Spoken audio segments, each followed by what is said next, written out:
काठमाडौँ महानगरमा बालन शाहको अग्रता कायमै, केशव स्थापित 590 मतले पछाडि। हेटौडा उपमहानगरमा नेकपा एमालेका पौडेलको झिनो अग्रता, पछि लामा र सिंह। स्थानीय तहको निर्वाचन सके लगतै फेरि बढ्यो पेट्रोल डिजेल मट्टितेलको मूल्यवृद्धि कति भयो त? सम्पूर्ण जानकारी। पेट्रोलको मूल्य कति भयो यसबारे पनि सम्पूर्ण जानकारी आजको भिडियोमा। चितवनको भरतपुरमा रेणु दाहालको अग्रता, विजय सुवेदी पछाडि जगन्नाथ पौडेलको कति मत आयो यसबारे पनि सम्पूर्ण जानकारी। रेणु दाहालले यति धेरै मत ल्याइन्, विजय सुवेदीले कति ल्याए यसबारे पनि सम्पूर्ण जानकारी। भरतपुरको मेयर र उपमेयरमा गठबन्धन उम्मेद्वार अगाडि, दीपकको व्यङ्ग्य। नेकपा एमाले र काङ्ग्रेस मिलेर चुनाव लडेको भए बालन शाहलाई हराउन सक्ने थिए। गुल्मी दरबार गाउँपालिकाको अध्यक्ष र उपाध्यक्ष दुवैमा काङ्ग्रेसका उम्मेद्वार विजयी। उता पोखरामा एकीकृत समाजवादीको अग्रता कायमै, तिलोत्तमा नगरपालिकामा गठबन्धनको अग्रता, दमकमा नेकपा एमालेको विजय सुरुवात। काठमाडौँमा बालेन्द्र अगाडि स्थापितले पछ्याउँदै, भरतपुरमा रेणुको अग्रताले खैला बैला मचियो। सिन्धुलीको घ्याङ खेल लेखमा झडप हुँदा 2 म्यादी प्रहरीसहित 5 जना घाइते। माधवकुमार नेपालको गृहनगरमा नेकपा यसलाई अग्रता दियो। विद्यार्थीहरूलाई आयो निकै ठुलो खबर, कहिलेबाट खुल्दैछ त विद्यालय? शनिबार र आइतबार पनि बन्द हुने। देशभरका सरकारी कार्यालयहरू 2 दिन बिदा। कक्षा 11 र 12 को परीक्षाबारे निकै ठुलो खबर। सुनको मूल्य प्रति तोला 1000ले घट्यो। तोलाको कति पुग्यो सुनको मूल्य यसबारे सम्पूर्ण जानकारी। प्रति लिटर 10 रुपियाँले बढ्यो पेट्रोल डिजेल र शोधान्तर घाटा। 2 अर्ब 68 अर्ब मट्टितेलको मूल्य। देशभर मट्टितेलको मूल्य समेत बढ्यो। उता धनगढीमा 1953 मत गन्दा स्वतन्त्र उम्मेद्वारको अग्रता कायमै। देशभर स्वतन्त्र उम्मेद्वार र बाघे उम्मेद्वारको दबदबा। महतौरीमा मतगणना, माओवादी केन्द्र 2, काङ्ग्रेस 1 र स्वतन्त्र 1 वडा अध्यक्षमा निर्वाचित। र गृह जिल्ला एमाले अध्यक्ष केपी शर्मा ओलीको गृह जिल्ला झापाको दमकबाट राप्रपाले बाजी मार्दै नेकपा एमालेको पत्ता साफ। देशभरका यी स्थानबाट एमालेको नाम निशान मेटिँदै। अब हेर्नुहोस् पूरा समाचार।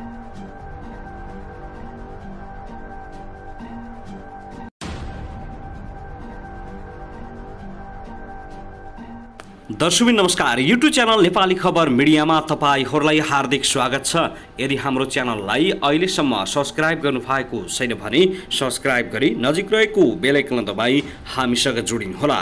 दर्शक सदा झैं आज पनि हामी तपाईहरुमाझ देशभरका विभिन्न खबरका साथ उपस्थित भइसकेका छौं।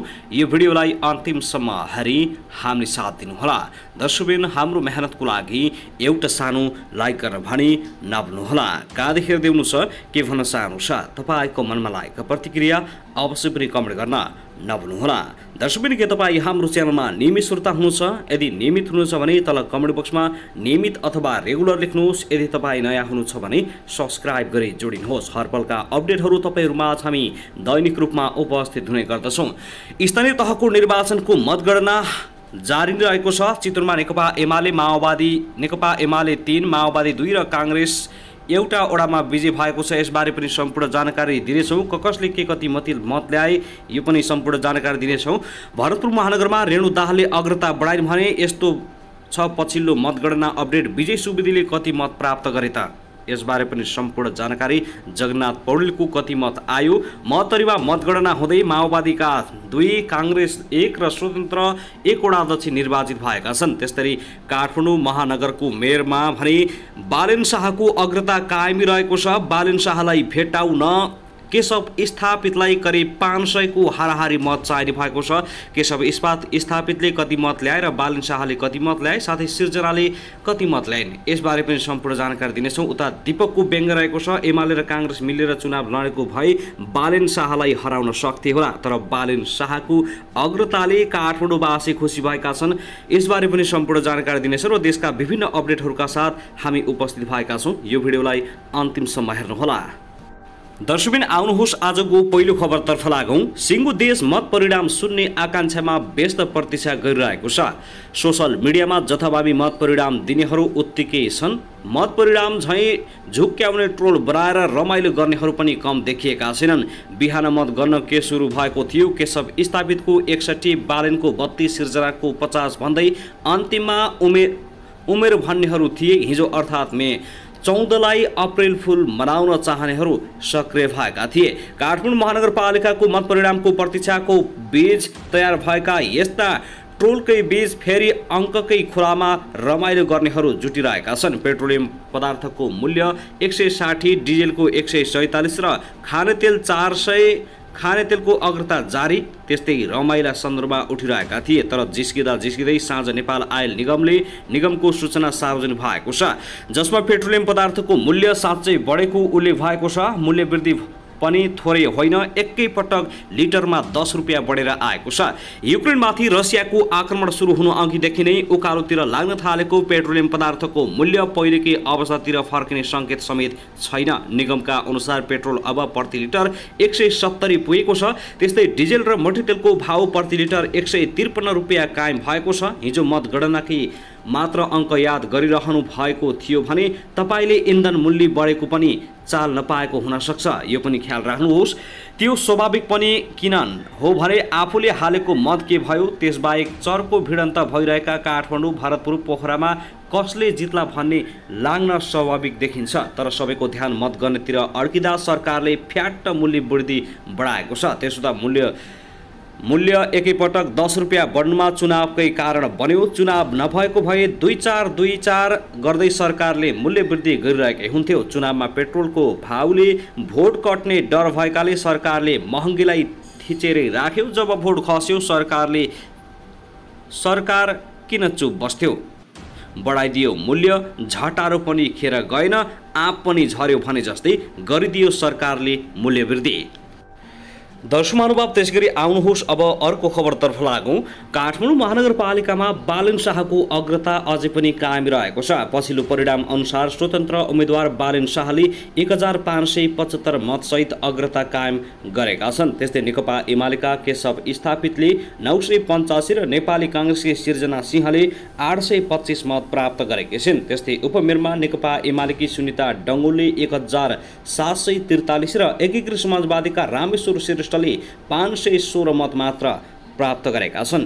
काठमाडौँमा बालन शाहको अग्रता लिएसँगै रातभर सुतेका छैनन् काठमाडौँवासीहरू, खुसी मनाउन थालिसकेका छन्। विभिन्न सामाजिक सञ्जालमा पनि बालन शाहको फाटो राखेर हार्दिक बधाई समेत लेख्न थालिएको छ। बालन शाहले कुनै पनि हालतमा जित्ने काठमाडौँवासीहरूको भनाइ छ। दर्शक महानुभाव, त्यसगरी यता भने चितवनको भरतपुर महानगरपालिकामा नेकपा माओवादी केन्द्रको मेयरकी उम्मेद्वार रेणु दाहालले अग्रता कायमी राखेकी छिन्। उनी गठबन्धनबाट उम्मेद्वार बनेको हुन्। भरतपुर 1 को 2581 मतगणना गर्दा दाहालले 980 मत प्राप्त गरेकी छिन्। त्यस्तै नेकपा एमालेका उम्मेद्वार विजय सुवेदीले 871 मत प्राप्त गरेका छन्। स्वतन्त्र उम्मेद्वार जगन्नाथ पौडेलले 326 मत प्राप्त गरेका छन्। उपमेयरमा गठबन्धनबाट नेपाली काङ्ग्रेसका उम्मेद्वार चित्रसेन अधिकारी 1059 र नेकपा एमालेकी हिमला गुरुङले 728 मत अहिलेसम्म प्राप्त गरेका छन्। मतगणना हुँदैछ, बाँकी परिणाम आउन केही समय लाग्नेछ। सम्पूर्ण जानकारी दिने नै छौँ। दर्शक महानुभाव, त्यसैगरी दाङको घुराई नगरपालिकामा नेकपा माओवादी केन्द्रले अग्रता लिएको छ। सत्तारूढ गठबन्धनको तर्फबाट नेकपा माओवादी केन्द्रका उम्मेद्वार हेमराज शर्माले अग्रता लिएका हुन्। शर्माले 172 मत प्राप्त गरेका छन्। नेकपा एमालेका नरुलाल चौधरी 145 मत प्राप्त गरेका छन् भने नेकपा एकीकृत समाजवादीले अहिलेसम्म खाता खोल्न सकेको छैन। त्यस्तै उपमेयरमा पनि सत्तारूढ गठबन्धनले अग्रता कायम गरेको छ। सत्ता गठबन्धनबाट काङ्ग्रेसका उम्मेद्वार भूपबहादुर डाङ्गेले 180 मत ल्याएका छन्। नेकपा एमालेकी हुमा कुमारी डीसीले 140 मतका साथ काङ्ग्रेसका उम्मेद्वारलाई पछ्याउँदै गएकी छिन्। त्यसगरी आउनुहोस् अब अर्को खबरतर्फ लागौँ। रूपन्देहीको बुटोल उपमहानगरपालिकामा सत्तारूढ गठबन्धनबाट मेयरका उम्मेद्वार बनेका काङ्ग्रेसका लेखराज पाण्डेले अग्रता लिएका छन्। मेयरमा काङ्ग्रेसका लेखराज पाण्डेले 500 मत प्राप्त गरेका छन्। राप्रपाका मृगेन्द्र कुमार शेरचन्दले दोस्रो नम्बरमा रहेका छन्। उनले 256 मत प्राप्त गरेका छन्। नेकपा एमालेका बाबुराम भट्टराई भने तेस्रो नम्बरमा रहेका छन्। हालसम्मको उनको मत परिणाम अनुसार भट्टराईले 201 मत प्राप्त गर्न सफल भएका छन्। उपमेयरतर्फ राप्रपाले अग्रता लिएको छ। राप्रपाकी भगवता पाण्डेले 285 मत प्राप्त गर्दा नेकपा एमालेकी सावित्रा देवी अर्यालले 243 मत प्राप्त गरेका छन्। गठबन्धनबाट नेकपा एकीकृत समाजवादीका चिनबहादुर गुरुङ भने तेस्रो नम्बरमा रहेका छन्। उनले 203 मत मात्र प्राप्त गरेका छन्। मतगणना कार्य अझै पनि जारी छ। दर्शक महानुभाव त्यसैगरी आउनुहोस् अब अर्को खबरतर्फ लागौँ। सिन्धुलीको घ्याङले गाउँपालिकामा प्रहरी र दलका कार्यकर्ताबीच झडप भएको छ। झडपमा 2 म्यादी प्रहरी सहित 5 जना घाइते भएका छन्। घाइते एक म्यादी प्रहरीको गाउँपालिका स्तरीय अस्पताल हाइटारमा उपचार जारी रहेको छ। अन्यलाई लाठी र ढुङ्गा प्रहारबाट सामान्य चोटपटक लागेको बताइएको छ।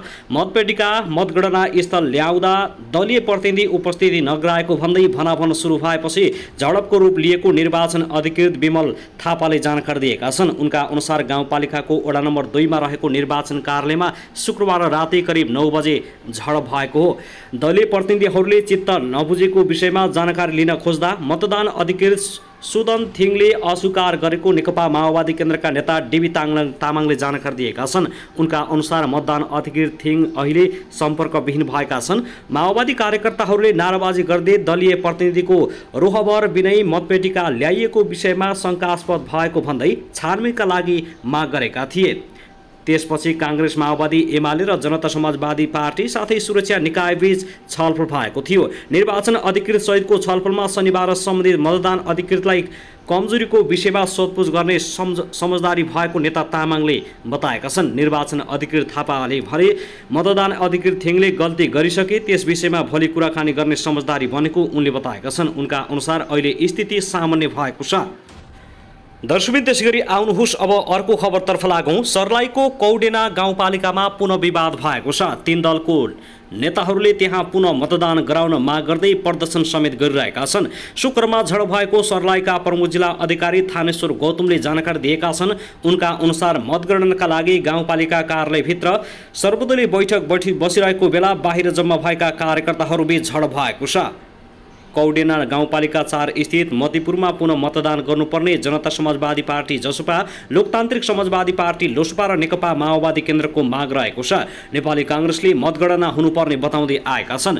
त्यसै क्रममा कांग्रेस समर्थकहरूले कृषि तथा पशुपक्षी विकास मन्त्री महेन्द्र राय यादव सवार गाडीमा ढुङ्गामुढा गरेपछि अवस्था तनावग्रस्त बनेको बताइएको छ। स्थिति तनावग्रस्त भएपछि प्रहरीले 5 राउन्ड हवाई फायर गरेको बताइएको छ। साथै आउनुहोस् अब अर्को खबरतर्फ लागौँ। काठमाडौँ महानगरको मेयरमा स्वतन्त्र उम्मेद्वार बालेन शाहले अग्रता कायम राखेका छन्। 529 मत गन्दा शाहले 178 मत पाएका छन्। उनले गणना भएको मतको 34% मत पाएका हुन्। दोस्रोमा रहेकी कांग्रेसको उम्मेद्वार सिर्जना सिंहले 120 मत पाएकी छिन् भने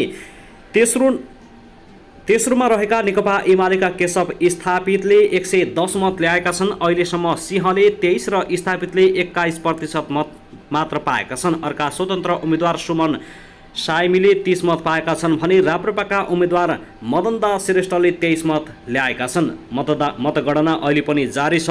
बालेन शाह भने अग्रतामा पुगेका छन्। दर्शकमानुभाव त्यसैगरी आउनुहोस् अब अर्को खबरतर्फ लागौँ। ललितपुरको महाकाल गाउँपालिकामा मतपत्रमा मतदान अधिकृतको हस्ताक्षर नभएपछि भएको विवादका कारण रोकिएको मतगणना अहिलेसम्म सुरु हुन सकेको छैन। महाकाल 6 ठुला दुर्लुङको मतपत्र गणना गर्ने क्रममा 15 वटामा मतदान अधिकृतको हस्ताक्षर नभएको भेटिएको थियो। हस्ताक्षर विहीन मतपत्र सदर वा बदर के गर्ने भन्ने विषयमा सर्वदलीय बैठक जारी रहेको जानकारी निर्वाचन अधिकृतको कार्यालयले जानकारी दिएको छ। कांग्रेसबाट प्रमुखमा उम्मेद्वार गणेश केसीले छलफलबाट आउने निर्णय आफूहरूलाई मान्य हुने बताएका छन्। ठुला दुर्लुङमा 1109 मत खसेको थियो। 400 मतगणना गर्ने क्रममा विवाद भएको हो। त्यसैगरी आउनुहोस् अब अर्को खबरतर्फ लागौँ। मतगणना स्थलमा प्रतिनिधि राख्ने विषयमा विवाद चर्किँदा दोरपाटन नगरपालिकामा नेकपा एमाले र सत्ता गठबन्धनका कार्यकर्ताबीच झडप हुँदा 2 जना घाइते भएका छन्। घाइतेमध्ये एकको अवस्था गम्भीर रहेको जिल्ला प्रहरी कार्यालय भालुबाङले जानकारी दिएको छ।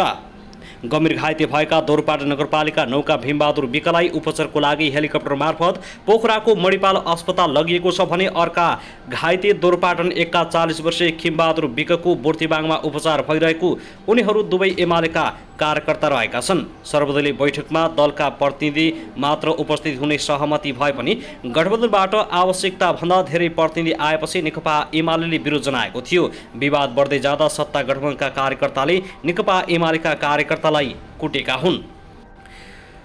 दर्शक महानुभाव त्यसैगरी हिजो शुक्रबार भएको स्थानीय तहको निर्वाचनको मत परिणाम धमाधम आउन थालेको छ। अहिलेसम्म सबैभन्दा धेरै पालिकाको प्रमुख तथा उपप्रमुखमा नेकपा एमालेका उम्मेद्वार विजयी भएका छन्। उसले 5 पालिकामा प्रमुख र 3 उपप्रमुख हात पारेको छ। उता दोस्रोमा भने नेपाली काङ्ग्रेस रहेको छ। उसले 4 प्रमुख र 3 उपप्रमुख जितेको छ। माओवादी केन्द्रले भने प्रमुखमा अहिलेसम्म जित हासिल गर्न सकेको छैन। उसले 1 उपप्रमुख मात्र जितेको छ।